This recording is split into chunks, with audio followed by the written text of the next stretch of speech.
पिछले क्लास में हम लोग देखे थे परसेंटेज का बेसिक जहां तक, आज उससे हम लोग आगे शुरू करेंगे। ठीक है, आगे देखेंगे कि प्रतिशत का और क्या क्या बेसिक है, एकदम आपको सब बताएंगे। मेरा वादा है आपको गणित में कमजोर बिल्कुल नहीं रहने देंगे।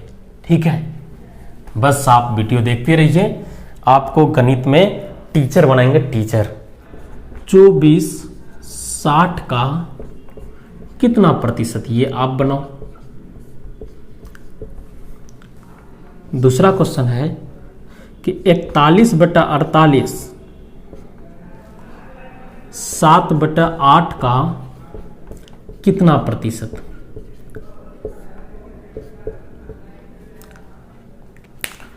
प्रतिशत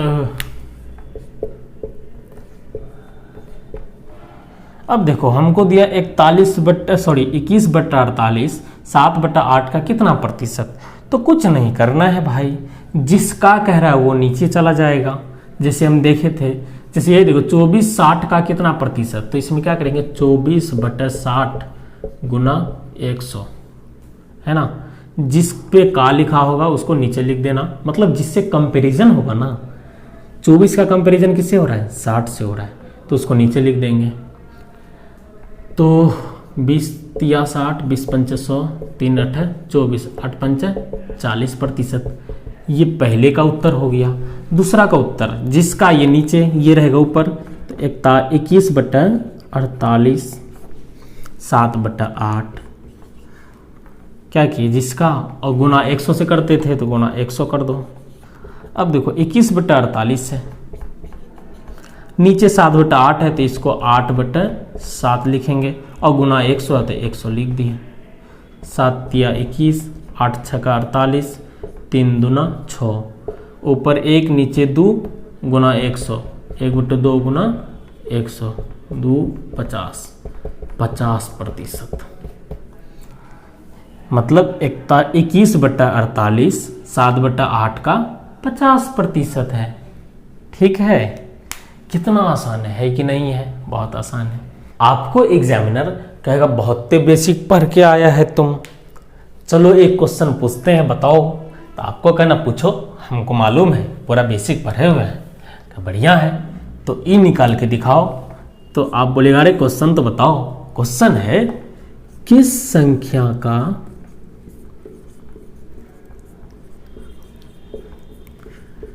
25% 15 है। हमको पूछ लिया कि कौन सा संख्या है जिसका 25% निकालोगे तो वो 15 होगा।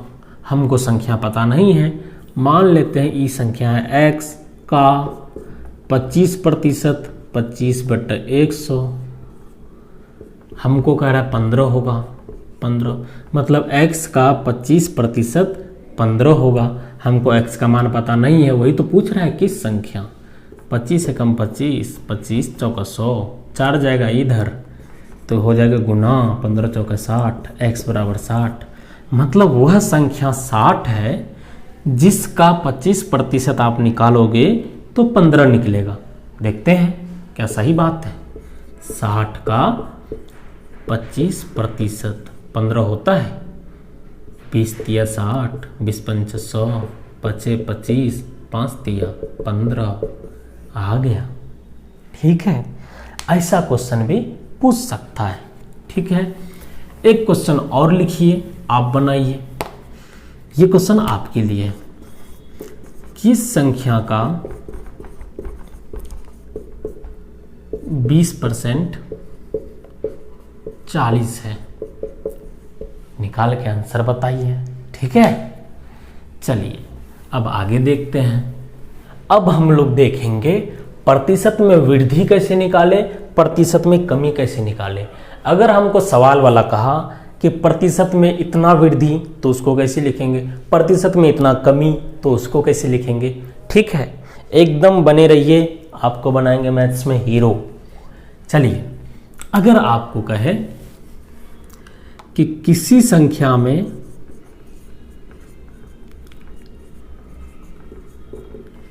25% वृद्धि, तो इसका मतलब हुआ किसी संख्या में 25% वृद्धि, तो इसका मतलब हुआ 125%।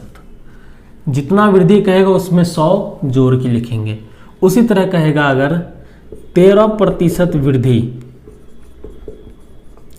तो इसका मतलब हुआ 113%। अगर कहेगा कि 46% वृद्धि, तो इसका मतलब हुआ 146%। समझ में आ रहा है? वृद्धि जब कहेगा 100 बढ़ा के लिखेंगे। अगर आपको पूछे कि 130% वृद्धि का पूछ दिया 130% वृद्धि, तब क्या लिखेंगे? तब लिखेंगे 230%। कहा है कि हम देख रहे हैं कि 25% वृद्धि तो 100 जुड़ जा रहा है 125, 13% वृद्धि तो 113%, 46% वृद्धि तो 146%, उसी तरह 130% वृद्धि तो 230%। जितना वृद्धि कहेगा ना उसमें 100 लगा के लिखेंगे। 130% तो 100 लगाओ 230 हो गया, 46% वृद्धि 100 लगाओ 146% हो गया। ठीक है, यहाँ तक समझने में कोई परेशानी बिल्कुल नहीं होनी चाहिए। चलिए, वृद्धि समझ में आ गया। अब कमी देखते हैं। किसी संख्या में 25% कमी अगर पूछे आपसे तो क्या लिखेंगे? किसी संख्या में 25% कमी तो लिखेंगे 75%। 30% कमी तो इसको लिखेंगे 70%, मतलब 100 में से घटा देंगे। 20% कमी तो 80%। उसी तरह 60% कमी तो 40%। कमी भी आप समझ गए होंगे। कमी निकालने में कोई दिक्कत, जितना कमी कहेगा 100 में से घटा देंगे। 60% कमी तो 100 में से 60 गया 40, 20% कमी 100 में से 20 गया 80। जितना कमी कहेगा उसको 100 में से घटा के लिख देंगे। समझ में आ रहा है? ये जो चार्ट दिख रहा है, ये चार्ट क्या करेगा? ये चार्ट आपका दिमाग खोलेगा। ठीक है, कैसे खोलेगा देखते हैं। चलिए, ये प्रतिशत है, यहां लिखते हैं मतलब। क्या लिखेंगे यहां? मतलब मीनिंग। यहां लिखते हैं कमी, वृद्धि लिख देते हैं वृद्धि, यहां लिखते हैं कमी। देखिए ध्यान से, 5% है, इसका मतलब क्या हुआ? 5% का मतलब होता है 5/100। अब काटेंगे इसको, 5 एकम 5, 5 दूना 10, मतलब 1/20। 5% का मतलब हुआ 1/20। उसी तरह 20% का मतलब हुआ 20/100। 20 कम 20, 20 पंच 100, मतलब 1/5। ये सब तो आप समझ भी करते होंगे। ठीक है, बहुत आसान है, काहे कि आपको पीछे बता दिया गया है। उसी तरह 2.5%, 2 दूना 4, 1, 5/2, 5/2%। इसका मतलब होता है 5/2%। उड़ाएंगे तो नीचे 100, 5 दूना 10, 20 दूना 40, तो मतलब 1/40। 2.5% का मतलब 1/40, 20% का मतलब 1/5, 5% का मतलब 1/20। उसी तरह 16.2/3% का मतलब 16×3 = 48, 50/3, 50/3 गुना 100, 50 दूना 100, तो मतलब 1/3 दूना 6। 16.2/3% का मतलब 1/6। अगर हमको कहे कि 5% वृद्धि, तो इसको या तो ऐसे लिख सकते हैं 105%, काहे की वृद्धि बताएं आपको, या ऐसे लिखेंगे या। 5% का मतलब होता है 1/20। तो जब भी वृद्धि कहे तो क्या करेंगे? 20 में से ऊपर वाले को जोड़ के, मतलब नीचे जितना है नीचे वाले में से ऊपर वाले को जोड़ के लिखेंगे। 20 और 1 21, नीचे में जो है वो लिख देंगे 20। देखो 5% वृद्धि का मतलब या तो हम 105% लिखेंगे या तो 21/20 लिखेंगे। वहीं 5% आपको कमी कह दे, 5% कमी कह दे, तो आप लिखेंगे या तो 95% या 5% का मतलब 1/20। कमी जब भी कहेगा 20 में से 1 घटाओ 19/20। ठीक है, देखो वृद्धि कहेगा तो जोड़ के लिखेंगे, कमी कहेगा तो घटा के लिखेंगे। ये चीज दोनों सेम चीज है। जगह जगह के हिसाब से कहीं ये आसान होगा तो कहीं ये आसान होगा, कहीं ये आसान होगा तो कहीं ये आसान होगा। ये आप जब सवाल बनाइएगा तो आपको खुद पता चल जाएगा कौन कहाँ आसान होगा। उसी तरह 20% का मतलब क्या हुआ, 1/5। अगर सवाल वाला कहे कि 20% वृद्धि तो हम या तो 120% लिखेंगे या 20% का मतलब 1/5। वृद्धि कह रहा है 5 और 1 6/5। वही 20% कमी कहेगा या तो 80% लिख देंगे, या इसका मतलब होता है 20% का मतलब 1/5। तो कमी कहेगा तो घटा के लिखेंगे, 5 में से 1 गया 4/5। उसी तरह 2.5% वृद्धि अगर कहे तो 2.5% का मतलब कितना होता है, 1/40। तो 2.5% अगर वृद्धि कहे तो 112.1/2% लिख सकते हैं, या 112.5% लिख सकते हैं, या वृद्धि कह रहा है 40 1 41/40 लिख सकते हैं। बताओ इन तीनों में से आसान कौन है, ये है। यहाँ काट कूट करने में आसानी होगा, तो इसलिए ये वाला चीज इस तरह का प्रतिशत जब कमी वृद्धि पूछे तो इसका यूज करेंगे तो कैलकुलेशन में आसान होगा, टाइम बचेगा। ठीक है। उसी तरह 2.5% कमी कहे तो क्या करेंगे, 40 में से 1 को घटाएंगे 39/40, या इसको ऐसा भी लिख सकते हैं 2.5% कमी तो 97.5% लिख सकते हैं कि नहीं, या फिर 97.1/2% लिख सकते हैं। उसी तरह 16.2/3% का वृद्धि कहे तो इसका मतलब क्या होता है, 1/6। पहले मतलब निकाल लेंगे, मतलब निकालने आ गया है आपको। तो 1/6 है, इसका मतलब वृद्धि कह रहा है तो 6 1 7/6। उसी तरह 16.2/3% कमी कहेगा तो 6 में से 1 गया 5/6। बताइए, यहाँ तक समझने में किसी तरह का परेशानी, किसी तरह मुश्किल नहीं होनी चाहिए। ठीक है, चलिए अब कुछ सवाल लेते हैं जो आपका दिमाग इतना चौड़ा करके रख देगा। ठीक है, रखना नहीं है, चौड़ा करके यूज करना है। ठीक है, चलिए देखते हैं सवाल। कह रहा है कि राम का वेतन अंजलि के वेतन से 10% अधिक है, तो अंजलि का वेतन राम का वेतन से कितना कम है। सिंपल है, एक है राम एक है अंजलि, यहां है वेतन लिख देंगे ऐसा। कहता है कि राम का जो वेतन है वो अंजलि का वेतन से 10% अधिक है, तो मान लेते हैं अंजलि का 100% है उसका वेतन, तो राम का कितना 110% अधिक कहा। देखो अब देखो राम का वेतन अंजलि से 10% अधिक हुआ कि नहीं हुआ, हो गया मित्रों।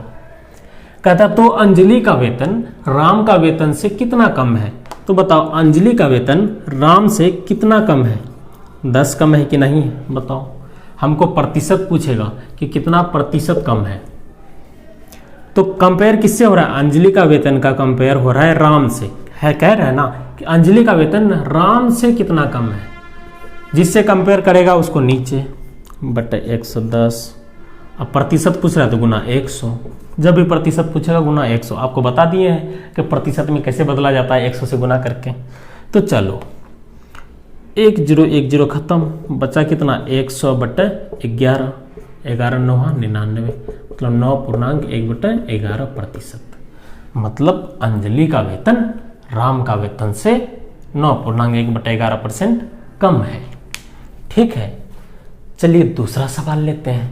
चलिए ये क्वेश्चन है, कह रहा है कि ए की ऊंचाई बी की ऊंचाई से 20% कम है, तो बी की ऊंचाई ए की ऊंचाई से कितना अधिक है। हमको कह रहा है जो ए का ऊंचाई है वो बी की ऊंचाई से 20% कम है। बी का अगर 100 है तो कहता है कि ए का ऊंचाई बी से 20% कम है, तो मतलब ये 80 है, तब ना 20 कम होगा। ये है ऊंचाई, चलो ऊंचाई ये ना लिख रहे हैं। तब हमसे पूछ रहा है तो b की ऊंचाई a की ऊंचाई से कितना अधिक है। कहता है कि b की ऊंचाई a से कितना अधिक है, बताओ a से b कितना अधिक है, 20 अधिक है। प्रतिशत पूछ रहा है, कंपेयर b का किससे हो रहा है, a से। a का जितना उसको नीचे गुना 100% में 20 चौका 80, 4 25 बराबर 25%। ये आंसर है ना। कितना सिंपल है कि नहीं है, बहुत सिंपल है ना। हाँ चलिए आगे और सवाल लेते हैं। अब देखिए ये क्वेश्चन है, किसी भिन्न के अंश को 10% बढ़ाया जाए तथा हर को 10% कम किया जाए तो 2/5 प्राप्त होता है। वास्तविक भिन्न ज्ञात करें। मान लेते हैं कि वास्तविक भिन्न x/y था। कहता है कि इस भिन्न में इसका अंश को 10% बढ़ाया जाए। अंश में 110%, 10% बढ़ाया तो 110%। कहता है हर में 10% कमी किया जाए तो 90%। ये करने के बाद 2/5 प्राप्त होता है। तो प्रतिशत कैंसिल हो जाएगा, 0 भी कैंसिल हो जाएगा। तो 11x/9y बराबर 2/5। तो 11x/9y बराबर 2/5। तो x/y बराबर क्या हो जाएगा, 9 ऊपर चला जाएगा, 9 दूना 18, 11 नीचे आ जाएगा, 11×5 = 55। यही आपका हो गया आंसर। कहेगा कि वास्तविक भिन्न ज्ञात करें। वास्तविक भिन्न क्या था, x/y। x/y कितना है, 18/55। कोई शक? बहुत आसान है ना। ठीक है चलिए आगे और सवाल लेते हैं। चलिए ये क्वेश्चन देखते हैं। कहता है मोहन का इनकम पहले 500 था, अब 1500 हो गया, तो बताएं कि उसके इनकम में कितने प्रतिशत की वृद्धि हुई। देखिए ये सब जो छोटा छोटा सवाल है आपको बड़ा बड़ा सवाल बनाने में बहुत मदद करेगा। आप जो यहाँ कॉन्सेप्ट सीखते हैं यही कॉन्सेप्ट बड़े बड़े सवालों में लगता है, ठीक है। तो इसलिए आप क्या कीजिए, ये कॉन्सेप्ट ध्यान से समझिए और देखिए ताकि आपको बड़े सवालों में तनी भी दिक्कत ना हो। तो कहता है कि मोहन का इनकम पहले 500 था, अब 1500 हो गया है, तब कह रहा है कि उसके इनकम में कितने प्रतिशत की वृद्धि हुई। बताओ कितना वृद्धि हुआ, बताओ। पहले 500 था उसका, अब 1500 हो गया है, तो वृद्धि कितना का हुआ, 1000 का हुआ वृद्धि। अब हमको प्रतिशत पूछ रहा है, तो बताओ वृद्धि किस में से हुआ, 500 में से ना हुआ, 500 में से ही 1000 का वृद्धि होके 1500 हुआ। तो जिससे वृद्धि हुआ, जिससे कंपैरिजन होता है उसको नीचे लिखते हैं। तो नीचे 500 गुना 100, क्योंकि प्रतिशत में बदलना है। 500 दूना 1000, 2 गुना 100, 200%। मतलब कि मोहन के इनकम में 200% का वृद्धि हुआ, तब जाके 1500 उसका इनकम हो पाया। ठीक है, बस वृद्धि पूछ रहा था, यही करना है। अच्छा करके देख लो कि देखते हैं कि उसका इनकम में 200% वृद्धि करते हैं तो क्या 1500 होता है। इनकम है 500, उसमें 200% वृद्धि हम आपको बताए थे। जितना वृद्धि कहेगा उसमें से 100 एक्स्ट्रा लगा के लिखते हैं। तो 200% वृद्धि कह रहा है तो 300/100 लिखेंगे। पीछे बेसिक क्लास में बताए थे। 0 से 0 खत्म, 5 दिया 1500 आ गया। ये आपका आंसर। तो आगे एक और सवाल देखते हैं।